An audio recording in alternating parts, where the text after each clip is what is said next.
The Republic of Connacht. It is 1798, revolution was in the air. Even in the remote fastness of rural Ireland, the news had spread that the French had beheaded their king and declared a republic on the principles of liberty, fraternity, and equality.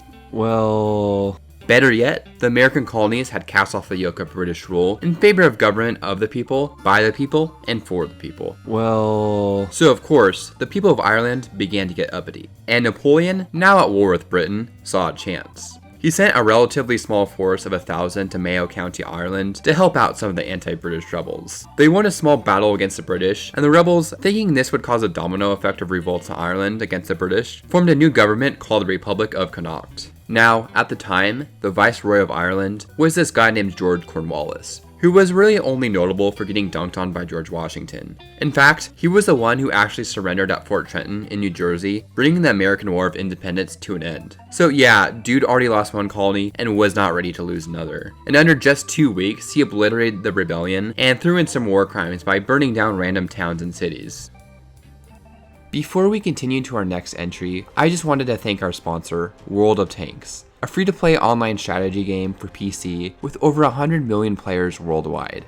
It has more than 550 tanks. There's destroyers, artillery, light, medium, and heavy tanks, so you always have a new way to play. The devs really pay attention to historical accuracy, which means authentic models and vehicle characteristics that make you feel like a real tank commander taking part in a furious armed offensive. You can roll out across open fields, climb steep hills, sneak through forests, tear across deserts, and pick your battles in urban zones. Rally your teammates, devise a battle strategy, and destroy the competition in over 40 battle arenas. You can earn experience, modify and upgrade your tank to create a steel beast ready for any challenge. Download World of Tanks using the first link in the description, and during registration, use the code TANKTASTIC to get a free 7-day premium account, 500 gold, and a premium tank T-127M, a Soviet Tier 3 tank. The Russian Democratic Federative Republic. We all know Russia historically has had its revolving door of governments, but this one literally lasted less than a day. But first, some background. So in 1917, Russia was in a pretty poor state. The vast majority of the population lived in extreme poverty, and there was also that war thing, which was not going great for them. But importantly, the Tsar was kind of an ass, which caused even many in the government to call for change. So the people revolted and the Tsar abdicated. The State Duma appointed a provisional government, which immediately faced a rival with the communists of the Petrograd Soviet. Both governments kind of operated in parallel with one another, as the country was descending into further chaos. But on January 19th, the democratically elected Russian Constituent Assembly passed the Resolution on the Form of Government of Russia, which said the previous Russian Republic was no more, and outlines the brand new shiny governing body of Russia, the Russian Democratic Federative Republic.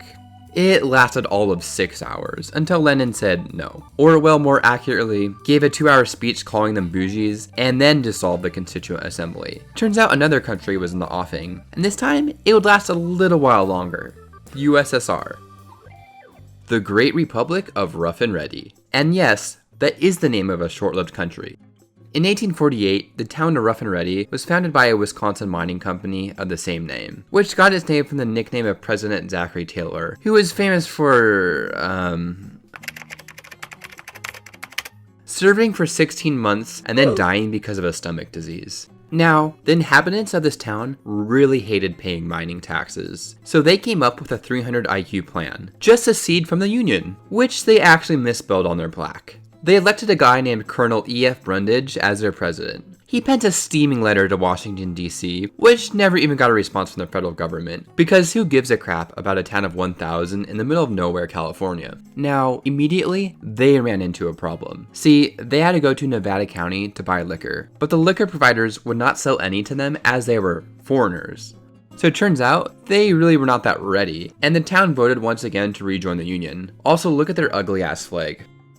The People's Republic of Zanzibar. Okay, I have been pretty liberal with what the definition of a country is for this video, but if we go by UN recognized state, then Zanzibar takes the cake for shortest lived country. So on December 10th, 1963, the Protectorate of Zanzibar, which fun fact, was actually the location of the shortest war in history, was granted independence from the British. with this guy a sultan and a constitutional monarchy. But just after a month of independence, the Zanzibar socialists got mad because they did not win an election, so they toppled the government. But after only 104 days, they decided to call it quits and joined with the nation of Tanganyika to form Tanzania.